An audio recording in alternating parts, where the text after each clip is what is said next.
다음 주 설을 앞두고 장바구니 물가가 많이 올랐습니다. 이걸 잡아보겠다고 정부에서 여러 가지 대책을 내놓았는데요. 어떻게 살림살이 좀 나아지셨습니까? 보니까 조기 같은 생선류는 어획량이 많이 줄었답니다. 그래서 한 60% 올랐고요. 사과가 하나에 2,000원, 3,000원 그렇게 한답니다. 자, 과연 사과가 하나에 얼마면 적정선일까요? 이런 사과도 있습니다. 일본의 아오모리현이라고 하는 곳은 세계적인 사과 산지입니다. 그런데 이곳에 몇 년 전에 강풍이 불었습니다. 그냥 강풍이 아니라 태풍이 몰아쳤는데 무려 초속 53.9m, 그러니까 한 1, 2초 만에 우리 본당 끝에서 끝을 간통해버리는 어마어마한 강풍이 몰아쳤습니다. 당연히 사과가 떨어졌죠. 90%가 떨어지고 10분의 1밖에 붙어있지 않는 겁니다. 그나마도 떨어진 건 다 못 쓰게 됐고 달려있는 것도 맛이 아주 떨어졌어요. 그러자 아오모리현 사람들이 이제 우린 망했다, 사과는 끝났다. 그런데 그때 어떤 사람이, 한 농부가 가만히 그 과수원을 보다가 무릎을 탁 쳤습니다. 그리고는 신문에 광고를 냈습니다. 자, 여러분, 53.9m의 강풍을 견뎌낸 사과가 여기 있습니다. 그 10%의 사과는 비록 당도는 떨어지지만 시련을 견뎌낸 사과입니다. 고통 가운데 승리한 사과입니다. 자, 그 사과를 광고하기 시작했더니 전국에서 주문이 몰려드는 겁니다. 이름을 붙였는데 뭐라고 붙였냐면 합격의 사과. 그래서 입시생들에게 선물로 막 사주고요, 병원에 있는 중환자들에게 사주고요, 수술 받는 분들, 위기 가운데 있는 분들, 아픔 가운데 있는 분들에게 이 사과가 불티나게 팔리기 시작했는데 값이 얼마냐? 3,000엔이에요. 그러니까 우리나라 돈으로 3만 원이 넘는, 사과 하나에 3만 원. 그런데도 불티가 났어요. 왜요? 이 사과가 시련을 겪었기 때문입니다. 고통 가운데 살아남은 사과가 그만큼 10배 이상의 가치를 갖게 되었다는 것입니다. 과연 우리는 어떻습니까? 우리 인생에도 거친 강풍이 불 때가 있지 않습니까? 이럴 때에 우리는 그 고난 가운데 망하고 죽는 백성이 아니라 오히려 그 고난 때문에 더욱 하나님께 가까이 가고 하나님 주시는 은혜를 받는 가치가 높아지는 하나님의 사람들인 줄로 믿습니다. 오늘 본문에 나오는 욥도 바로 그런 사람이죠. 욥이 만약에 고난 나가지 않았다면 욥은 그저 평범한 좀 부자에 불과했을 것입니다. 하지만 그의 생에 고난이 찾아오자 그는 완전히 달라졌습니다. 그 고난은 그의 인생을 변화시켰습니다. 하나님을 향한 갈급함을 그 안에 가득 생기게 했습니다. 그가 믿음으로 하나님을 붙들자 그는 성경에 등장하는, 성경에 기록되는 위대한 신앙의 인물로 여러 단계 업그레이드 됐습니다. 하지만 이 과정이 눅눅했던 것은 아닙니다. 너무 힘들었습니다. 얼마나 힘들었는지 재산 다 날렸고요, 10명의 자녀 다 죽었고요, 자기의 온몸에 악창이 나는, 재산도 자녀도 건강도 잃어버린 완전히 제로, 아니 그 이하의 삶으로 그는 떨어져 버렸습니다. 오죽하면 그는 오늘 이렇게 8절과 9절에서 고백합니다. 그에게 있어서 가장 아팠던 것은 자녀가 죽은 것도 아니었고 재물이 사라진 것도 아니었고 건강을 잃은 것도 아니었습니다. 그를 가장 아프게 했던 것은 이 고난의 순간에 하나님이 보이지 않는다는 것이었습니다. 그는 이렇게 외칩니다.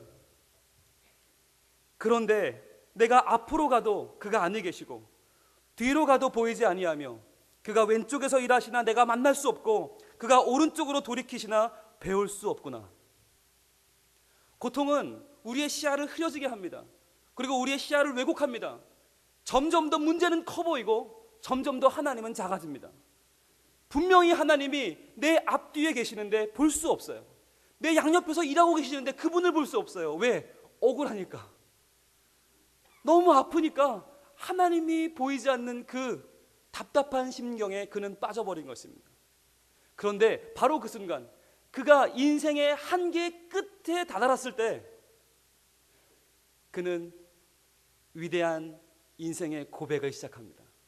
성경을 통틀어 가장 위대한 신앙 고백 중에 하나로 불리는 10절 말씀은 바로 이 답답한 순간 하나님이 보이지 않는 이 한계의 끝에서 나왔습니다. 10절 말씀을 다 같이 읽어볼까요? 시작. 그러나 내가 가는 길을 그가 아시나니 그가 나를 단련하신 후에는 내가 순금같이 되어 나오리라. 아멘. 그러나, 이 말이 중요한 거예요. 그러나 하나님 보이지 않아요. 하나님 어디 계신지 알 수 없어요. 내 눈으로는 하나님 찾을 수 없어요. 나는 보이지 않아요. 그러나 하나님은 아신다는 거예요. 이게 얼마나 크고 큰 고백입니까? 비록 하나님, 제 눈으로는 하나님 못 보는데요, 보이지 않는데요, 하나님 연약한 제 눈은 관계없고요, 살아 계신 하나님은 분명히 계신 줄로 제가 믿습니다. 하나님은 아십니다. 하나님은 아십니다. 본문에 나와 있는 내가 가는 길, 이 말을 히브리어로 좀 더 정확하게 번역하면 내가 가는 길보다는 나와 함께 가는 길입니다. 나 혼자 가는 길이 아니라는 거예요. 나와 함께 가는 길. 누가요? 하나님이요. 하나님이 나와 함께 가고 계세요. 내 길을 그분이 알아요. 내 인생을 알아요. 내 시작과 중간과 끝을 하나님이 아신다니까요. 이것이 욥을 살렸던, 욥을 꿈꾸게 했던 하나님의 소망이었습니다.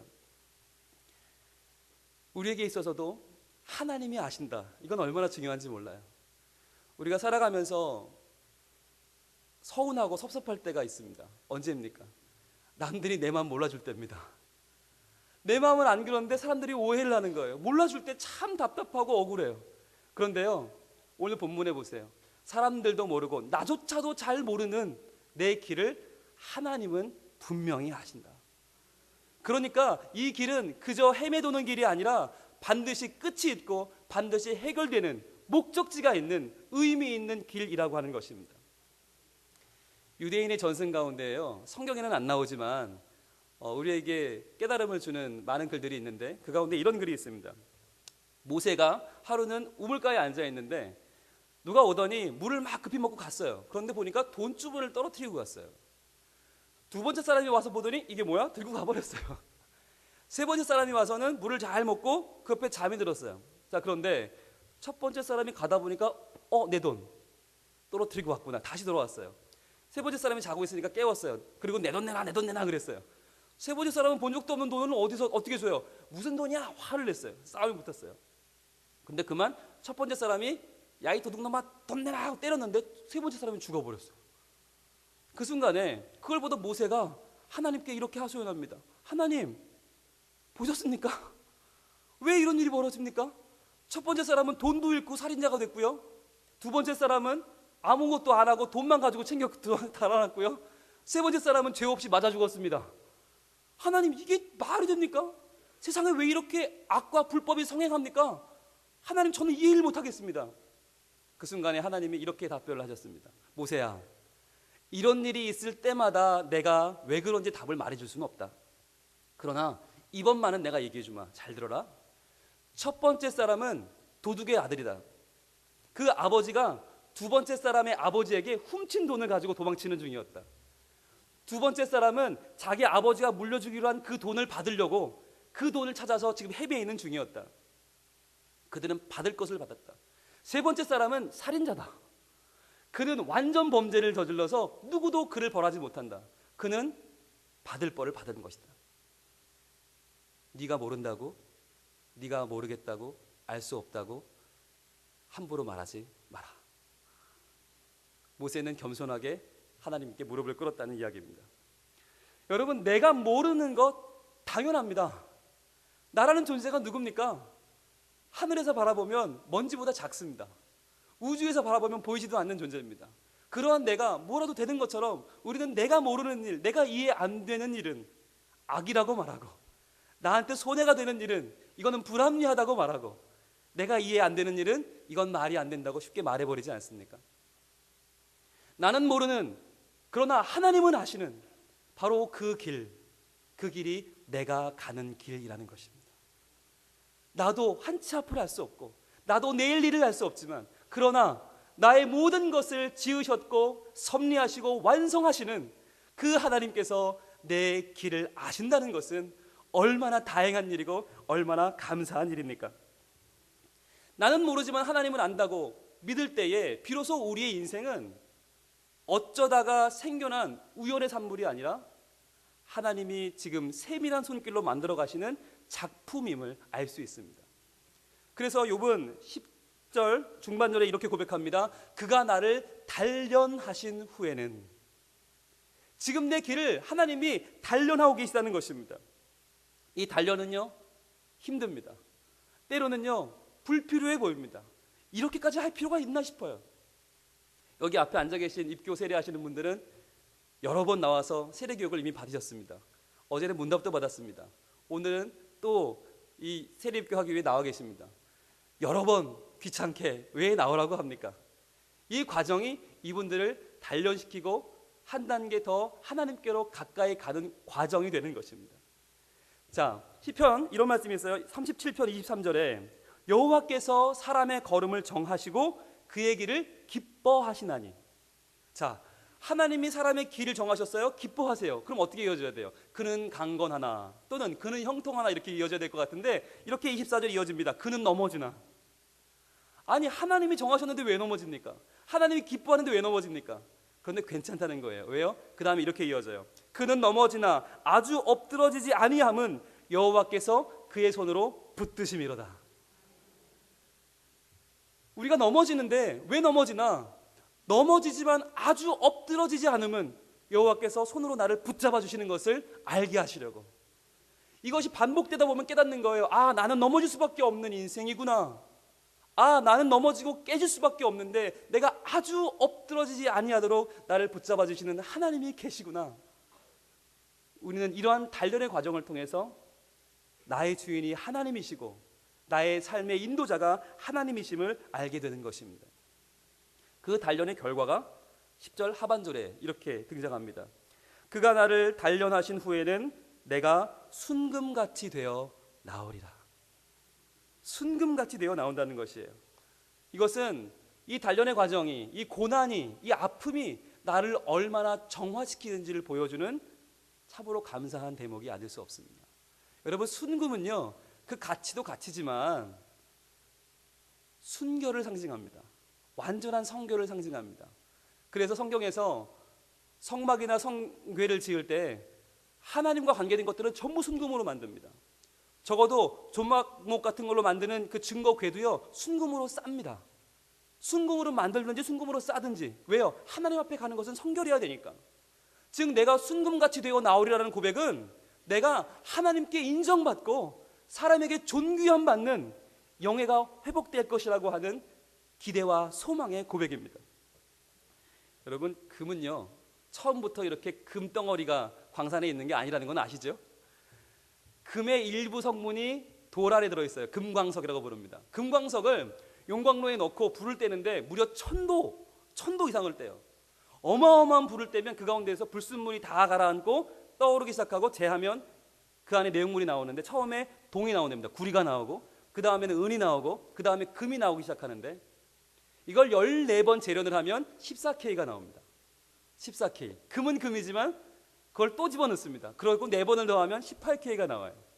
자, 18K도 금이거든요. 그런데 이걸 또 집어넣어요.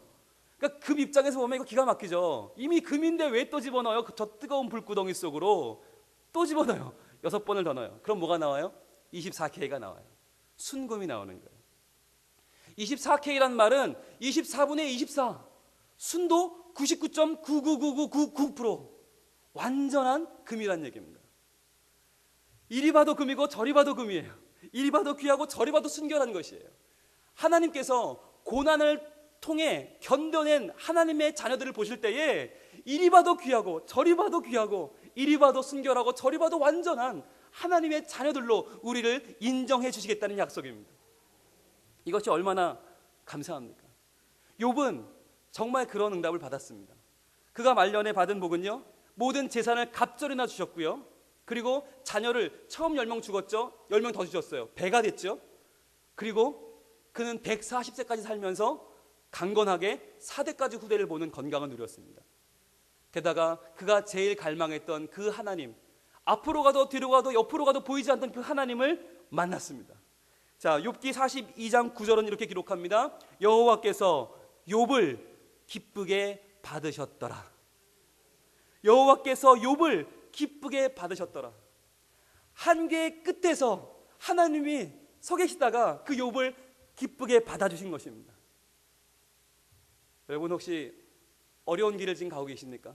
너무 험난합니까? 하지만 기대하십시오. 그 한계의 끝에 하나님께서 서 계실 줄로 믿습니다. 그 하나님께서 두 팔을 벌리고 기쁘게 여러분을 받아주실 줄로 믿습니다. 현대판 욥이라고 불리는 한 사람을 소개해드리겠습니다. 이분은 11살 때부터 병아리를 길렀습니다. 그리고 고등학생 때는 양계장을 운영했습니다. 우리나라의 닭의 많은 부분을 담당하고 있는 닭고기 유통에서는 국내 최고라고 불리는 분입니다. 주식회사 하림의 김홍국 회장입니다. 근데 이분이 하림이 얼마나 잘 됐는지 남부러울 것 없이 살았어요. 그러다 보니까 모태신앙임에도 하나님에 대한 신앙은 별로 없었어요. 뭐 그냥 그럭저럭 신앙이었어요. 그런데 이분이 2003년도 5월에 공장의 화재를 만납니다. 완전히 다 타버린 거예요. 무려 재산 피해가 900억 원. 그 완전히 주저앉은 잿더미에 그가 앉아서 펑펑 울기 시작합니다. 울다가 그때 비로소 그 한계의 끝에서 하나님을 만납니다. 아, 하나님이 내게 모든 것을 주셨는데 내가 하나님을 잊고 살았구나. 아, 내가 나를 위해서 십자가 지신 예수 그리스도 보혈의 공로, 그 보혈을 찬양하지 않고 내가 그저 내 잘난 맛에 살았구나. 부활의 주님이시여, 내게 다시 한번 소망을 주시옵소서. 그리고는 다시 일어났습니다. 그래서요, 그가 변화됐는데요, 성경을 읽는데 다음 장 내용이 궁금해서 참을 수가 없더랍니다. 설교 말씀을 듣는데 이전까지는 졸려 죽겠는데 이제는 얼마나 달고 맛있는지 말씀이 다 자기 것 같더래요. 그래서 이분이 글쎄 불 나고 3개월 만에 그 교회 건축위원장을 맡았어요. 교회를 새로 짓는데 자기 건 다 불타버렸는데 지금 다시 지어야 되는데 교회부터 지은 거예요. 그가 그렇게 지은 교회가 한국교회가 자랑하는 익산신광교회, 옛날 이름으로 이리신광교회죠. 한국교회가 자랑하는 교회당 건물이 섰습니다. 그리고 그가 그렇게 교회를 발벗고 하는 동안 하나님이 회사를 다시 살려주셨어요. 그래서 그 회사가요, 매일 닭을요 40만 마리를 가공합니다. 상상이 되십니까? 40만 마리. 거기다 오리, 돼지고기, 사료, 인터넷 쇼핑몰까지 하니까 한 해 매출이 1조 3천억. 어마어마해지지 않았습니까? 하나님께서 그의 믿음을 본 것입니다. 그래서 그는요, 그 회사 벽에다가 이렇게 붙여놨어요. 이 풍랑 인하여 더 빨리 갑니다.